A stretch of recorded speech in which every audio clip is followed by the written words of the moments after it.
On December 5, 1945, the weather off the coast of Florida was clear. The temperature sat at 67 degrees, and the Atlantic Ocean was calm.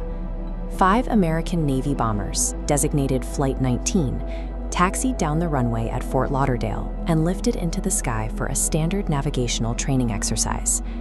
Less than 2 hours later, the control tower picked up an unsettling radio transmission.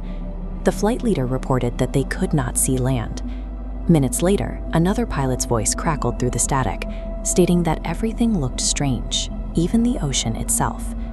Recognizing the squadron was hopelessly disoriented, the Navy immediately launched a massive twin-engine rescue flying boat to locate the men. 20 minutes into its flight, that rescue plane abruptly dropped off the radio and ceased to exist. By nightfall, 27 men and 6 aircraft had vanished in broad daylight without leaving a single piece of physical debris, birthing the most enduring aviation myth of the 20th century, the Bermuda Triangle.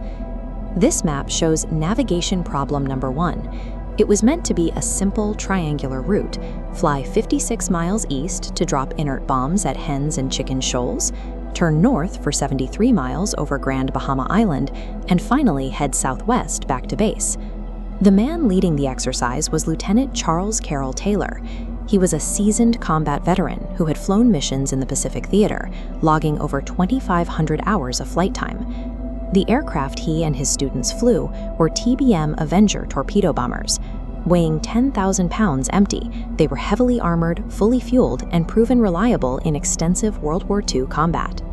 With capable machines, perfectly clear skies, and an experienced commander, there was absolutely no obvious reason to suspect the squadron would run into trouble on a routine 2-hour practice run. The exercise started exactly as planned.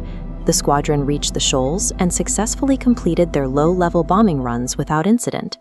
The breakdown occurred about an hour and a half into the mission. Taylor contacted another aircraft in the area to report a rare anomaly. Both his magnetic and gyro compasses had simultaneously stopped working. This split map shows Taylor's fatal miscalculation. Relying on visual landmarks, he became convinced he was over the Florida Keys, though actually over the northern Bahamas. Believing he was flying up the Florida Peninsula, his northeast heading pushed them deeper into the open Atlantic. To make matters worse, the mild afternoon weather began to collapse. Winds picked up to 30 knots, and the scattered clouds thickened into a violent weather front. Ground stations picked up frantic cross-chatter among the pilots.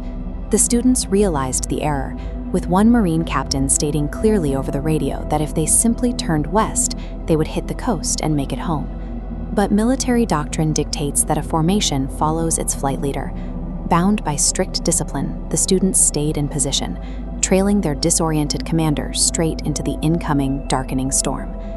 The Avengers carried enough fuel for about 4 hours of flight. As the afternoon wore on, those reserves steadily drained away.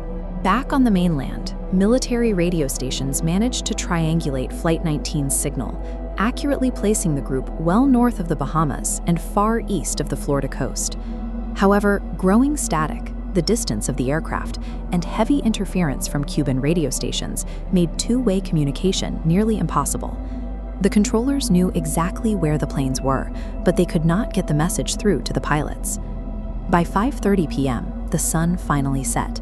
The 5 aircraft were now flying blindly through heavy rain and turbulent winds, suspended over a dark, churning ocean. At 6:20 p.m., Taylor's voice broke through the static with a final instruction.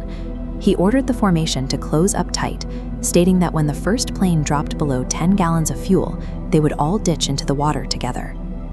A short time later, a fragmented transmission was recorded. A pilot remarked that they were entering whitewater. Then there was only silence over the radio. Somewhere in that darkness, their tanks ran dry. 5 10-ton war machines plunged into the rough seas. The moment radio contact ceased, the Navy initiated an immediate search and rescue operation, scrambling aircraft into the turbulent night sky. Among these was a PBM Mariner, a massive flying boat designed for long-range overwater missions.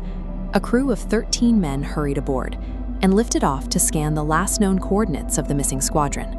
Just 20 minutes into its patrol, the Mariner vanished from the radar. At the exact same time, a merchant ship reported seeing a massive fireball erupt in the sky, followed by debris raining down into the sea. The effort to save Flight 19 had failed, instantly compounding the tragedy into a second mass casualty event. The following morning launched one of the largest search operations in naval history. Hundreds of ships and planes scoured over 250,000 square miles of the Atlantic and the Gulf of Mexico for 5 straight days. They found nothing. Not a single uninflated life raft, not a patch of oil, and not one piece of metal from any of the 6 lost aircraft was ever recovered. The mechanics of the disaster are heavily documented. Flight 19 was doomed by a fatal combination of a dual compass failure, a flight leader who misread the islands below him, and fuel tanks that simply ran dry. The rescue plane's loss is equally grounded in engineering. The PBM Mariner had a notorious design flaw, allowing gasoline vapors to accumulate in its bilges, earning it the nickname the flying gas bomb. A stray spark often caused a mid-air explosion. Initially, Navy investigators attributed the loss of the squadron to pilot error.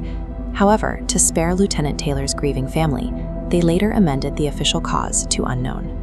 That single administrative word tinge left an informational void that was quickly filled by decades of supernatural conspiracy theories.